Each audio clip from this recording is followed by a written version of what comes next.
I am a 32 years old female and getting married to my fiancé, a 41 male, next year. After we got engaged, I suggested it might be nice if I asked my fiancé's niece, who's 15, if she wanted to be a bridesmaid too.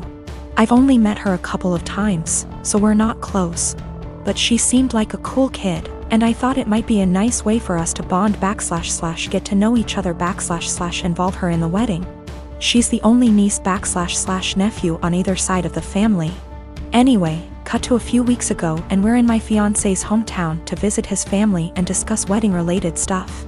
His brother, sister-in-law and their daughter came over, and I noticed this time that she was dressed a lot more androgynous than I remembered. The topic moved to wedding dresses and bridesmaids' dresses, and I could see she was immediately uncomfortable. Her parents, her mom really, and grandma were making comments about how she'd need to be more feminine / brush her hair, etc. And how nice it would be to see her like that. I'll be honest and say this hit a nerve with me, as I was very much a tomboy as a teenager, even though I'm not anymore. And it absolutely broke me whenever my relatives would say things like that. Eventually, her mother made a comment along the lines of, "It'll be nice to see you dressed like a girl for once." And she looked really sad / embarrassed / upset.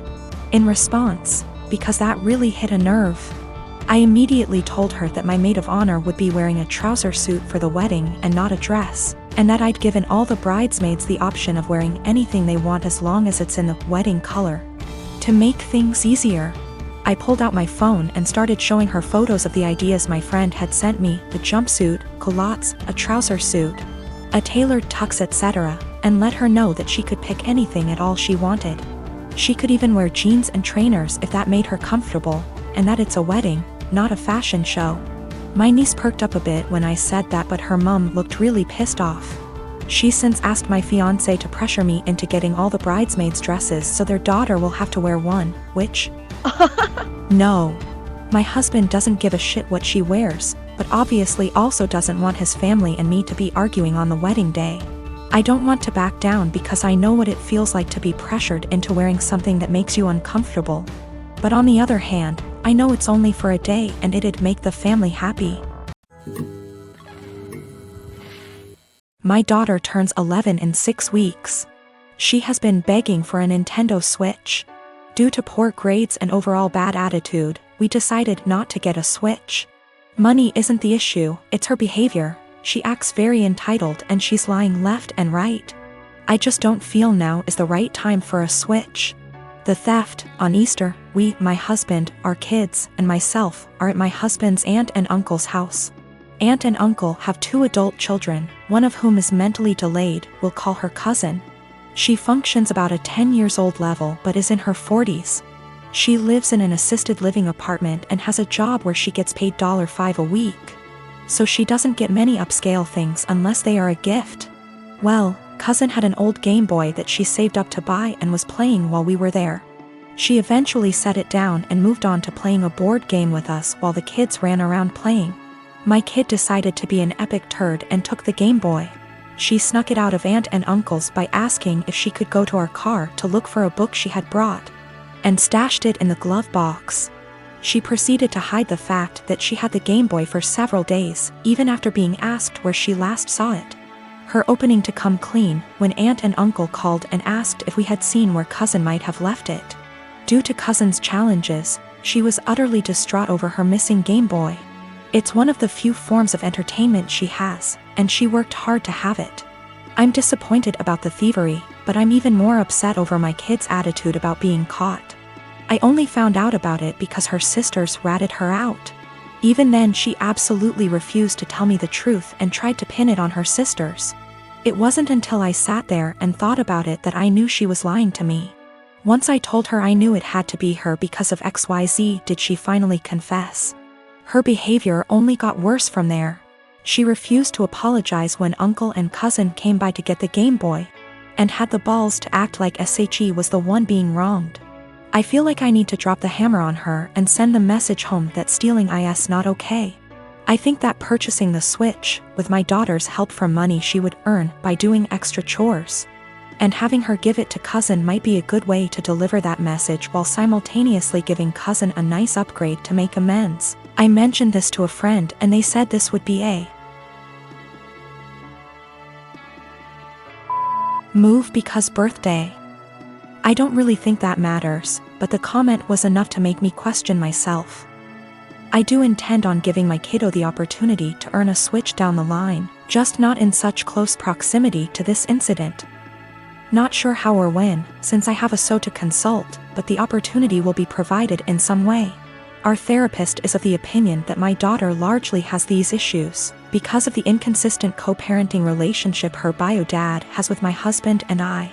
My husband and I are big on structure, boundaries, natural consequences, and following through. Her bio dad is the exact opposite of us.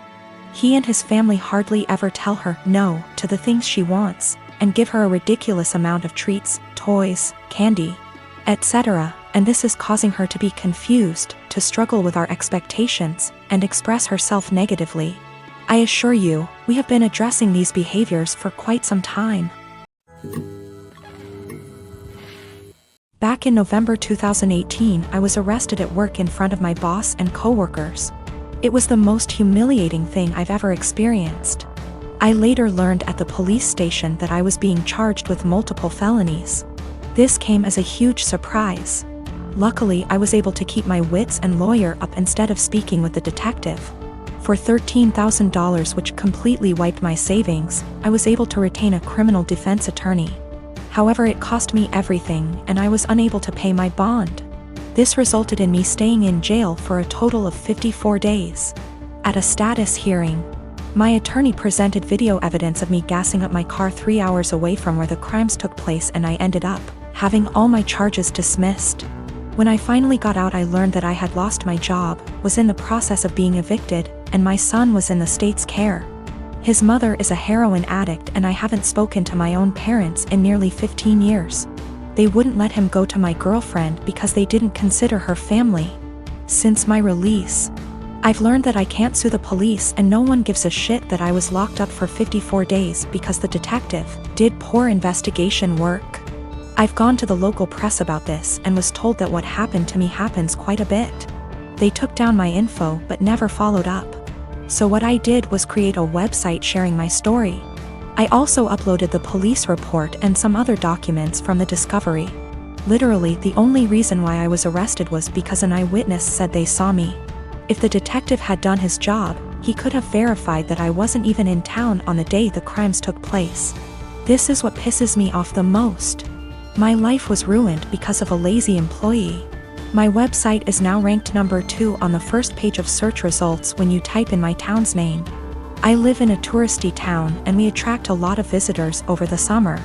My web traffic has more than quadrupled, and apparently it's gotten someone high up's attention. I received a cease and desist letter recently, which I showed to my attorney. He said sharing my experience online isn't illegal and that everything I had stated was a fact or my own opinion, protecting me from a defamation lawsuit. Yesterday, I received a visit from 2 officers and the detective who had arrested me.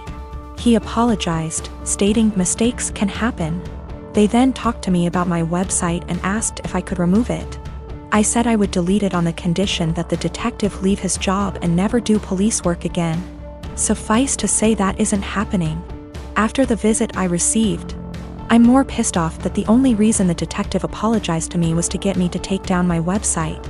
I don't plan to, and the only one supporting this is my girlfriend. My friends think I'm being spiteful and have suggested that I just delete it. My unmarried partner lives with me and my children who are 7, 12, and 18.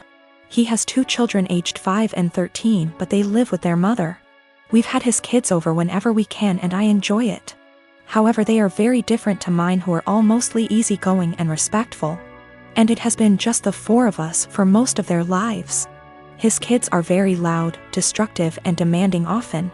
We made the adjustment, and eventually they started staying over every other weekend.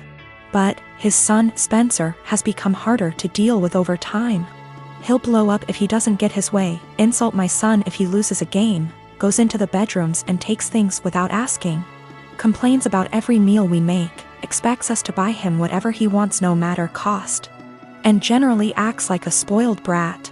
He can also be sweet, of course. He's a child and he's not evil, but this is fairly constant. We don't let it slide, but I also want to give him benefit of the doubt. He's 13, he could be acting out for lots of reasons with a weird family dynamic, I'm sure. I try my hardest to help him feel comfortable and heard //us, but his entitlement is rampant. It started to stress my kids out, and yesterday was the last straw for me. We were all about to go to the mall when my 12Y//O son asked if anyone had seen his birthday money. He had $100 saved, disappeared from his desk. Everyone, including Spencer, looked everywhere. Spencer even asked my son if he'd spent it and forgot, or if he'd left it at school, etc. Spencer then went outside to sit in the car alone and wait to leave. My partner went out to talk to him, which eventually led to getting him to empty his pockets. He had stolen the $100 to spend at the mall.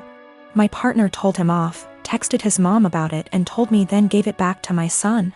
Quietly furious, we went out as planned after a talk with Spencer as to not ruin the day for the other kids. He didn't seem to feel guilty at all, even asked us to get him a $120 jacket while out. Once they were back at their mom's, I told my partner I don't want Spencer in the house anymore, at least for now. I do love his kids, and I don't want them to not see their dad. My partner has a house he doesn't use, so I suggested on those weekends we take the kids there for now. Then when any of mine aren't feeling it, they can go home and / we can get some quality time, and so his kids don't have to share his attention as much. He thinks this is dramatic, an overreaction. I've told him I'm open to other ideas but won't budge from my stance. I don't want my kids feeling like they need to guard their space or to be uncomfortable in their own home. My youngest has autism and gets overstimulated with them around sometimes. He gets along W//5Y//O but needs breaks. My 12Y//O is quite anxious and 18Y//O has bipolar disorder. They're introverted, home is their safe haven and weekends are the only real free time they have. But I also don't want to be unfair to his kids.